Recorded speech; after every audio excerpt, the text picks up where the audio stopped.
Hi everyone, Jeff Marion here. Welcome back to my YouTube channel. So let's say that you're injured in a multi-car crash that's not your fault. So what do you need to do to make sure that you protect your rights?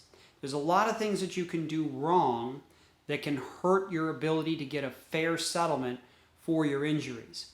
This video will tell you what to do if you are injured in a multi-car crash and how that can be different from a two-car crash. This is a series of videos that are designed to help you understand and navigate personal injury law. I talk about car crashes, like in this video. I also talk about unsafe products, like in this video. So if this is an area that interests you, click on the subscribe button. Also click on the bell to make sure that you get notification when new videos come out. I've been fighting for people that have been injured in crashes, in falls, and by unsafe products for over 25 years. I'm here and I created this channel to help keep you informed and to help keep you safe. Multi-car crashes create their own problems.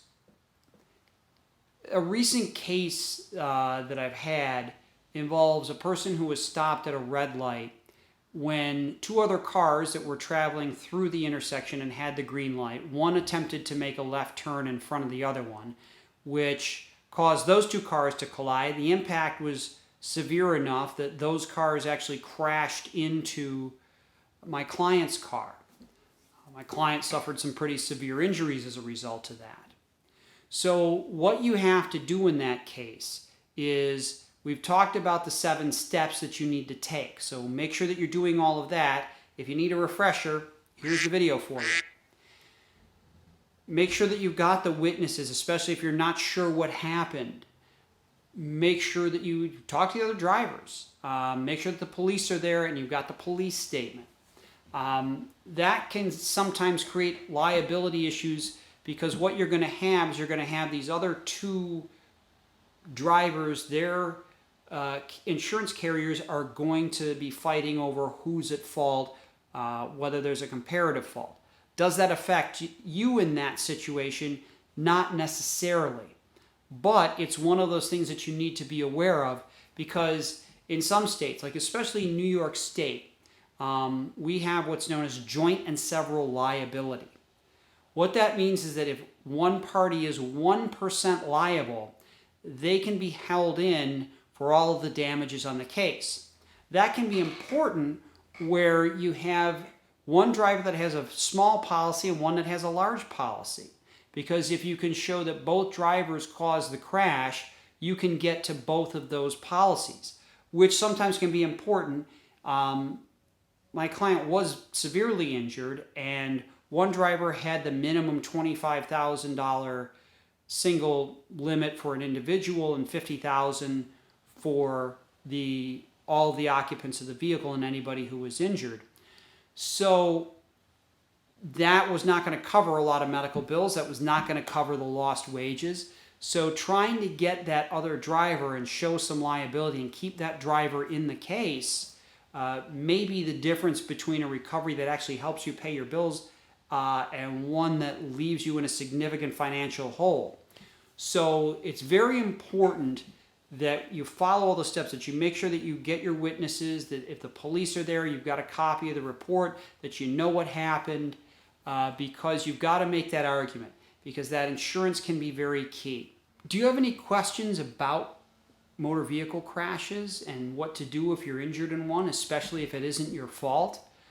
Leave your questions in the comments below. I check regularly, and I'll be happy to answer any inquiries that you have. So what if you're in a situation where you have multiple cars, but one's not at fault?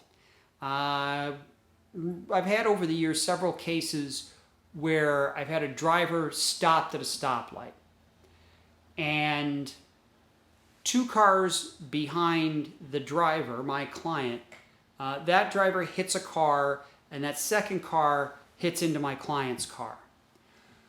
That can present its own problems, because you're going to want that second car witness to show that everybody was stopped. Obviously, it wasn't that driver's fault, that this third driver that you want to pin liability on was at fault for the crash. You want to make sure that that driver is willing to talk to you If the driver's represented, get the attorney's name and make sure that you have a statement locked in because that driver may be very helpful to you. And that can sometimes be the difference in the case, in proving the liability. Then you'll have two drivers that said, oh, the light was definitely red when we got hit. Or we were both stopped at this stop sign at this busy intersection when we got hit. The other driver slowed down. I was able to slow down under control, and then this other person who was tailgating me hit me. So you need to make sure that you've got that locked in. So you can see what the key to all of this is. The key to all of it is making sure that you have your witnesses lined up. It's one of those important things, and making sure that you don't lose contact with any of the drivers or any of the witnesses who might have seen what had happened, because those drivers and witnesses are very key to helping you explain why the other side is liable. And it also is going to assist you, if there are multiple cars involved, in determining the percentage of liability on each of these cars. You want to do that because, again, as we've talked about, in some states, like New York State where I'm at, if you get that 1% against a driver with a big policy and you can prove your damages and you get a good recovery, then you're able to go after that insurance policy and make sure that you get a fair settlement for the injuries that you've sustained. I've got this free PDF that will help you if you've been injured in a crash or in a fall or by an unsafe product. Use the link below to make sure that you get your copy. If you've been injured in a crash or in a fall or by an unsafe product, please contact me at the email address below or contact me via my website, www.jeffmarionlaw.com. I want to thank you for taking time to watch this video. I hope that you found it helpful and informative. If you did, click on the like button and also share it with someone who might need this information in your social media network. I put out new videos on a regular basis, usually weekly, so click on the subscribe button that's on the screen here to make sure that you get notifications when new videos come out.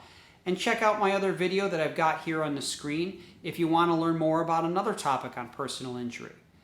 And we'll see you in the next video.